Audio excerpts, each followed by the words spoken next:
One makes Ben Böhmer's tracks so great. With over 3.5 million monthly listeners on Spotify, Ben Böhmer is one of the main names of Melodic House. But again, why can't we get enough of him? In this video today, you're gonna learn a couple of things that Ben Böhmer does to his tracks to make them so good that you can start applying to your own tracks and make your tracks really good as well. Now, let's get down to video and let's get started with this tutorial. Let's go.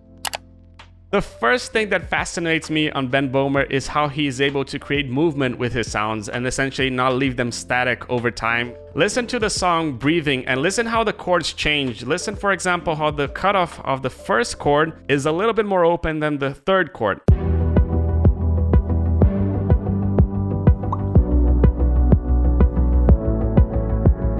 Essentially, what Ben is doing over here is creating some interest in the chord, creating some variation so they don't sound the same over the course of the song. Ben uses a lot of analog gear, which facilitates creating this, but if you don't have analog gear, there's multiple ways in which you can create this. For example, for this pad progression over here, what you can do is just automate the velocity of the sound.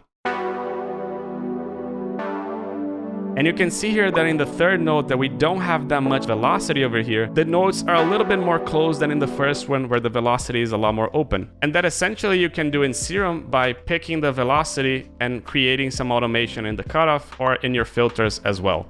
You can basically use your mod wheel to create some automation with your hand, for example. And this is a way that you can make your sounds a little bit more dynamic and grow over time. But there's also other ways that we've already showed in this channel, also with the song Breathing. Ben is probably changing the cutoff in the analog gear, but since we don't have analog gear, we used over here an LFO to create that effect with the cutoff as well.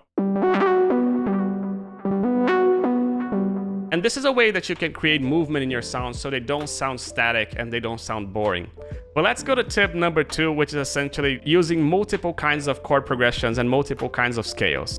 The second thing that we can learn from Ben Böhmer is to vary a little bit of your scales. You don't need to write only in the minor scale. As melodic house producers, we tend to go to the minor scale, and I'm guilty of this essentially. But Ben Böhmer shows that you don't need to only write in the minor scale. Listen to the song Father Ocean, a remix by Ben Böhmer, and listen to how it sounds like. This chord progression is using the G major scale instead of the G minor scale, as a lot of us would use. And this gives us a happier and more joyful tone that it's the key of the song. But listen also to the song After Earth by Ben Böhmer, which is a song that he first signed to Anjuna Deep.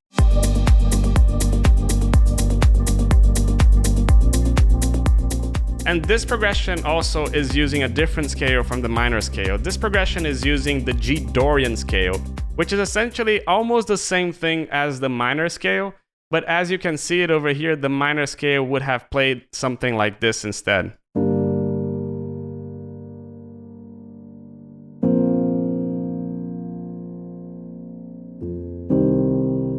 Which sounds dark and a little bit dissonant, but when we play it in the Dorian scale,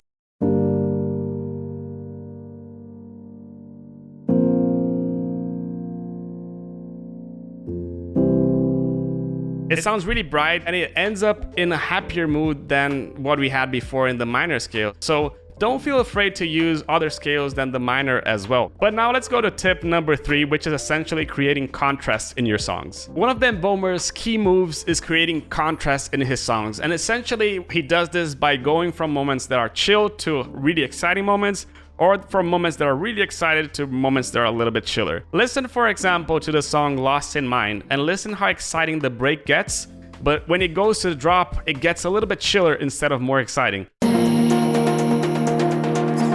Leads building up, creating some tension, but when it goes to the drop,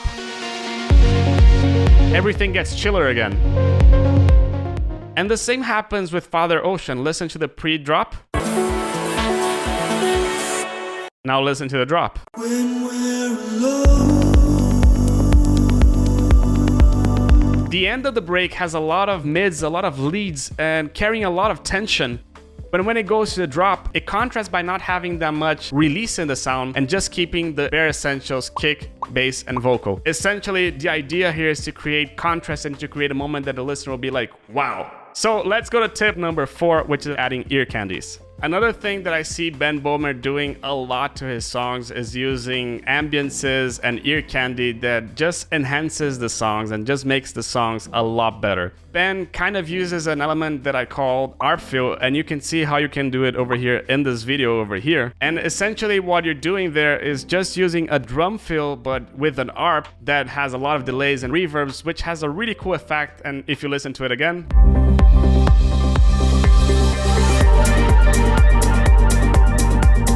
another really famous ear candy move from Ben Böhmer is using vocals as ear candy, as he do in the song Voodoo.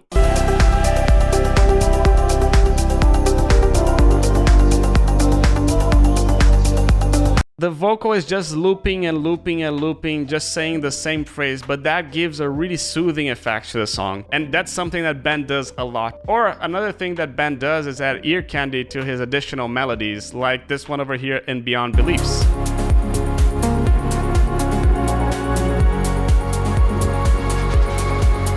And we can even talk about the main ARP from the song Beyond Beliefs, which essentially was a recombination of his song Flug and Fall with a lot of effects, which you can also see on this video over here from Production Music Live.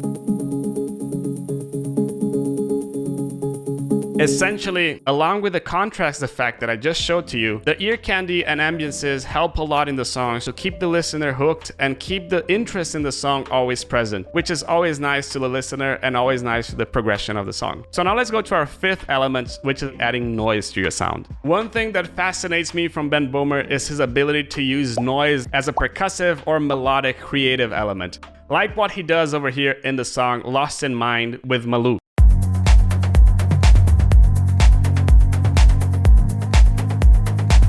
A lot of the percussion in that groove comes from a noise generator that you can do with Diva that sounds a little bit like this. When you put this in the background of your song, that creates a really nice percussive effect. And essentially this is a 16th note over here. So you can see that it plays every 16th note with a lot of variation over here in the velocity. And in Diva, essentially we're just using a noise generator with a lot of cutoff, but hooked to the velocity, not only in the cutoff, but also in the analog envelope 1. That's not only how Ben uses noise. For example, if you listen to the song Weightless that he did with Panama,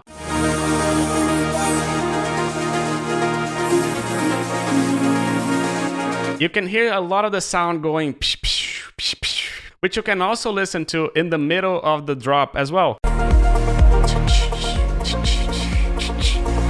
And this goes left and right, and it's really cool because it creates not only a melodic effect in the break, but it also creates a percussive effect in the drop as well. But if you listen to the song Voodoo, it does the same thing with the noise, but now using that with the bass.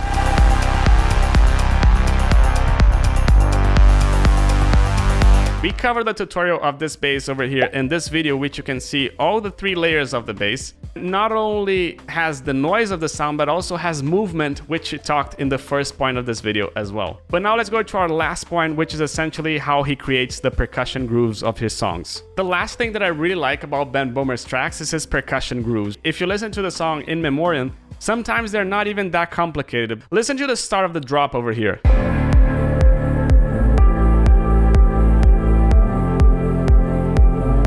He has mainly a bass over there and some rides doing left and right, which creates already a really cool percussive groove in the sound, but listen how it further progresses as the song progresses.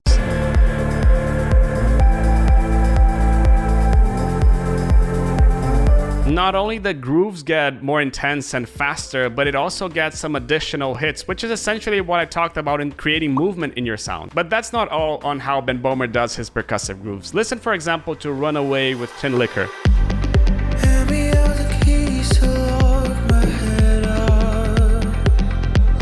Over here, part of the groove is because of that tom bongo loop that he has over there that creates a really nice swing to the sound. And when he goes to the drop, it makes it even more interesting when he adds an open hat.